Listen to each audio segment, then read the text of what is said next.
from the heart, the Artistry of Living. I'm Suzy Vance, and I'm here with Kelley Von Dorn. Kelley, you are a fiber artist. Yes. She did this. I love it. She does feathers of all kinds. And how did you get into fiber? What happened? Well, it would go way back. I've always been a sewer. My mother was a sewer. Did a lot of my own clothes.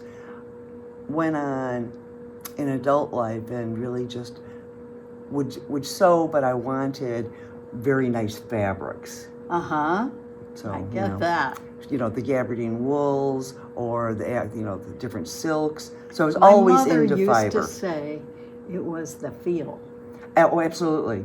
I still to this day don't buy clothes without feeling it to see if it's... Yes. How's it going to feel next to you? And then I also loved making Halloween costumes, any kind of costumes.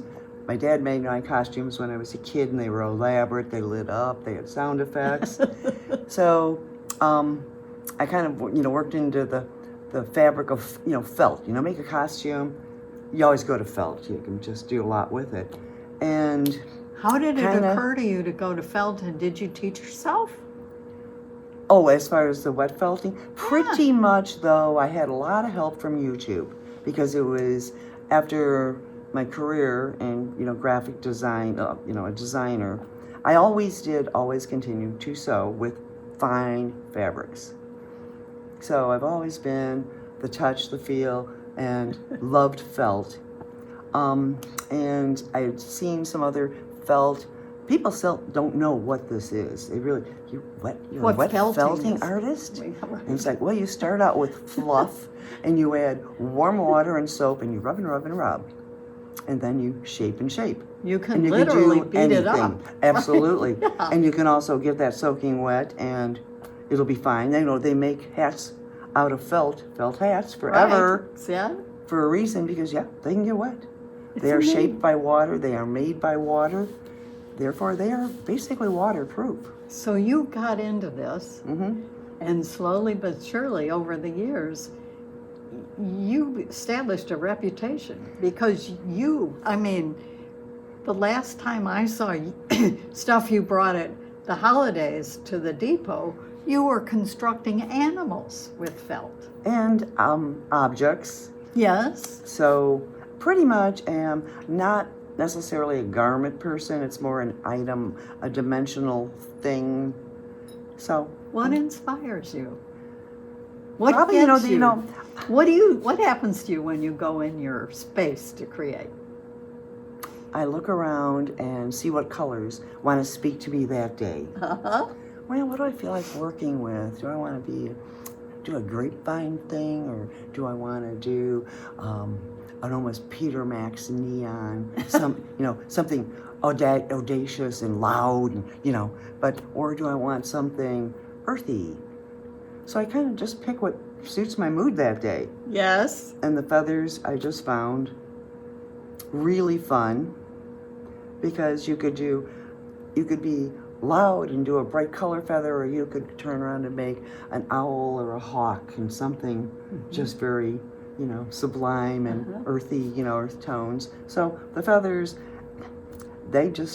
one of my things I do are feathers, but lots of other stuff too. So what other stuff? Tell us.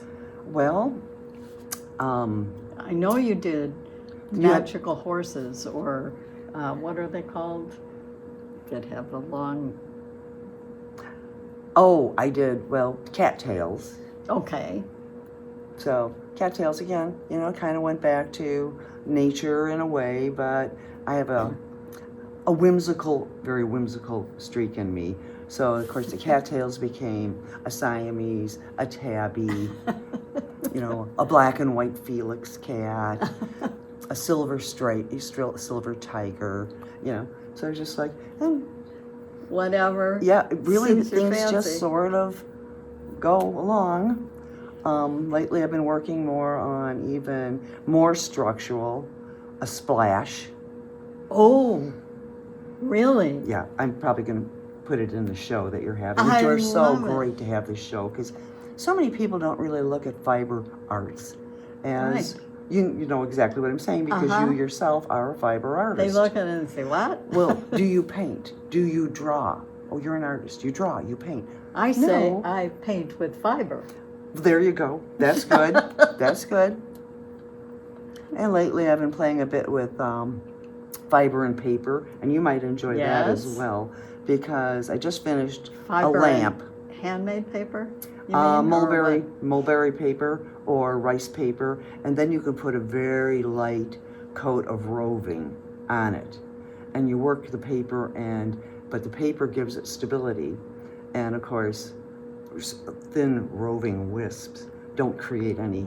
So I created this cylinder lamp with projections. You know, I enhanced it. How about that? And it's totally translucent, makes a beautiful light. I'm speechless. I'm so inspired. So in my splash and some of my more structured forms, I use a little paper because it gives it, you know, makes it paper mache. Think of paper mache instead of flour, use felt. I love Really? this. This is great. Well, as you can see, if you look around my studio, Yes. I moved from being hard-assed felting to doing something with no felting. I know what I did see though. Yes, and see that's fun too. Yes, It's whatever. It's And whatever. meanwhile, you could almost achieve that too by lightly felting on Yes. paper. It would adhere to a degree, and then like my cattails, when I was done with them, I took a stiff brush to them and fluffed them all back out. So you can, or you can do stripes of different colors and only fluff. And so one color, You you know? can hardly wait to get up every day. I do. I look forward to it so much you wouldn't believe it. I know. And I don't know, what do people do with their retirement? You know, work all your life. And it's, you know, in a creative, you know, there's no way I'm going to stop creating. And I don't need to make clothes for work anymore. I dress in my usual t-shirt and shorts, you know, nothing nice. So it's like, oh, no, I'm not sewing for myself anymore. So, and there aren't any more grandkids or people to make Halloween costumes for. So moving on, it was like, well, I guess I always loved wool. I always loved fabrics. Wet felting. I can do anything I want with it. Yes. It will become what I want it to be, or it could be a complete failure, and I have lots of those. And who cares? And I was buying a lot of my stuff from Rebecca at Three Moons in Chesterton. Great store. Great store. She's amazing. And she's go, let me see what you're making, because she had the batting in there, but it was mostly for needle pointing, and she didn't, what are you doing with felting?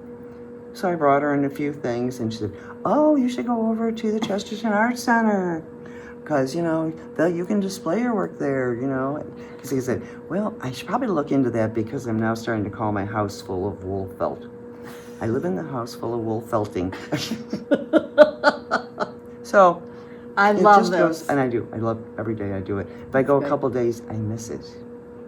Yes, I get it. Yeah. I get it. I get my daily fix because I can't stand to watch the news without doing something. Uh-huh. So I'm sitting there knitting while my husband There you watches go. the news, and I feel like Madame Defarge. That's what I feel like. I'm doing something Yeah. to transmute this energy we're living in. That's all. And you might find this interesting, the felting. Do you, well, you can do it with knitting. Do you crochet? Every once in a while. Okay, but you can do But it I with have to knitting. look. So long as you use a natural fiber yarn, Uh-huh. you can felt that. So you can Yes. create a whole shape. I've just done, Uh-huh. I'm starting a series on caterpillars. Uh-huh. So I'm crocheting them into a real tight spiral. And then, you know, you wet them all up again and start working them. And you get some We have to play together. yeah. So I'm thinking, well, I can make some great vessels, you know, a big round, you know, because it maintains a lot of, and you know, you can shape it, Right? but it, you know, and you can't use superwash wool. Never. Yeah. Ne- Okay. Who Some invented people, that? You know what? I don't know, and what for? I do not know that either. So they could throw it in the washer and dryer.